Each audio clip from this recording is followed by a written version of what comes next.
فعل، مطلب کوئی بھی کام کیا جاتا ہے اس کو ہم فعل کہتے ہیں اردو میں، اور انگلش میں اس کو ہی ورب کہا جاتا ہے۔ یہ ورب ہمیشہ شو کرتا ہے کہ کیا کام ہو رہے ہیں، یہ ایکشن کی اسٹیٹس ڈیفائن کرتا ہے۔ اس کے علاوہ ایک ہوتا ہے اسٹیٹ آف بینگ، مطلب کسی چیز کا ہونا، جیسے کہ میں کہہ سکتا ہوں کہ میں ایک استاد ہوں، تو یہ میرا ہونا کہلائے گا اسٹیٹ آف بینگ۔ میں ایک استاد ہوں، اور اس کو میں انگریزی میں کہوں گا تو کہوں گا آئی ایم اے ٹیچر۔ کیونکہ اس جملے کے اندر کوئی ایکشن ورب نہیں آیا تو یہ ایم جو میں نے بولا آئی ایم اے ٹیچر، تو یہ ایم کہلائے گا یہاں پر ورب، اور یہ میری اسٹیٹ آف بینگ بتا رہا ہے، میرے ہونے کے بارے میں بتا رہا ہے کہ میں کیا ہوں۔ تو دو طرح کے ورب ہو سکتے ہیں جن میں حرکت پائی جائے یا پھر کسی چیز کے ہونے کے بارے میں بتایا جائے۔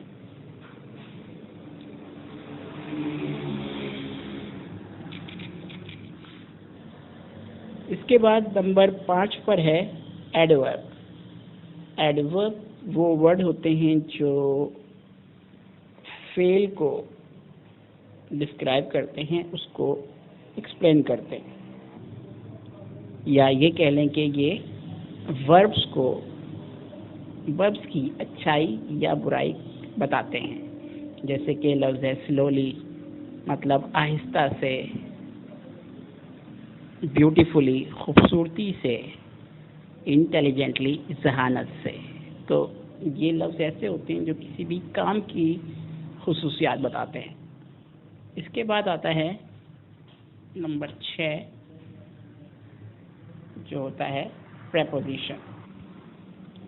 پریپوزیشنز وہ لفظ ہوتے ہیں جن کے ملنے سے جملے مکمل ہو جاتے ہیں، مگر ان کا ایک اہم کام ہوتا ہے کہ یہ ناؤنز یا پروناؤنز کے بیچ کا تعلق بتاتے ہیں، یا یہ کہہ لیں کہ پریپوزیشنز استعمال کیے جاتے ہیں پوزیشن بتانے کے لیے، کسی بھی چیز کی جگہ یا کسی بھی سمت کے بارے میں بتانے کے لیے، جیسے کہ ہی از گوئنگ ٹو اسکول، وہ اسکول جا رہا ہے، یا پھر دا بک از آن the table.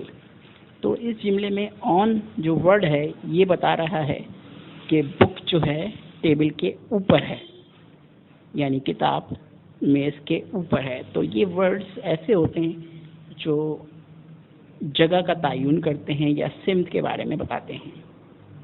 7واں part of speech ہمارا ہے کنجنکشن، جس کو ہم کہتے ہیں کنیکٹر، یا پھر ہم اس کو جوائنڈر بھی کہتے ہیں۔ جوائنڈر یا کنیکٹر کا مطلب ہوتا ہے جوڑنے والا۔ تو کنجنکشن میں ایسے لفظ آتے ہیں جو دو الفاظوں یا دو جملوں کو جوڑ دیتے ہیں، یہ کہلاتے ہیں کنجنکشن۔ جیسے کہ اینڈ، جس کو ہم اردو میں کہتے ہیں اور، بٹ لیکن، یا پھر بیکاز مطلب کیونکہ۔ تو یہ تھے ہمارے کنجنکشن۔ آخری رہ گیا نمبر 8 پارٹ آف اسپیچ، جو کہ ہوتا ہے انٹرجیکشن۔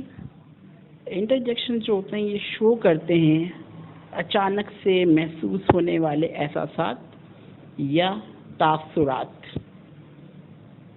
یہ کبھی بھی جان بوجھ کے نہیں آتے، خود بخود آپ کے منہ سے نکل آتے ہیں، جیسے کہ اوہ، آہ، آؤچ، بلا۔ یہ انگریزی کے ورڈ سے بیسیکلی ہمارے وہاں دوسرے لفظ یوز کیے جاتے ہیں، عام طور پر اردو میں اللہ، اف، ہائے، لیکن انگریزی میں جو لفظ یوز کیے جاتے ہیں عام طور پہ وہ ہوتے ہیں اوہ، آہ، آؤچ، بلا، ہورا، براوو۔ تو یہ تمام ورڈز کہلاتے ہیں انٹرجیکشن۔ یہ کسی بھی جملے کو ایکسکلیمیٹری سینٹنس بنا دیتے ہیں اور ان میں آپ کی احساسات اور تاثرات کا اندازہ ہو جاتا ہے۔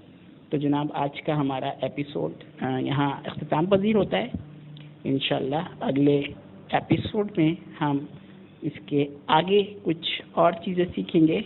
آپ سب سے گزارش ہے کہ سب سے پہلے اس چینل کو سبسکرائب کر لیں، ویڈیو پسند آئے تو لائک بھی کریے اور شیئر بھی کیجیے، تاکہ جو چیز آپ سیکھ رہے ہیں دوسروں کو بھی سیکھنے کا موقع دیجیے۔ سیکھنا اور سکھانا یہ دونوں ہی بہت اہم چیزوں میں شمار ہوتے ہیں، ان کا بہت ثواب ملتا ہے، ان کو عبادت میں شمار کیا جاتا ہے۔ اگر آپ کوئی چیز سیکھنے میں وقت ضائع کر دیتے ہیں یا استعمال کرتے ہیں تو یہ وقت عبادت کے وقت میں کاؤنٹ کیا جائے گا، اس لیے جو بھی سیکھیں آگے بھی سکھائیں۔ فی امان اللہ۔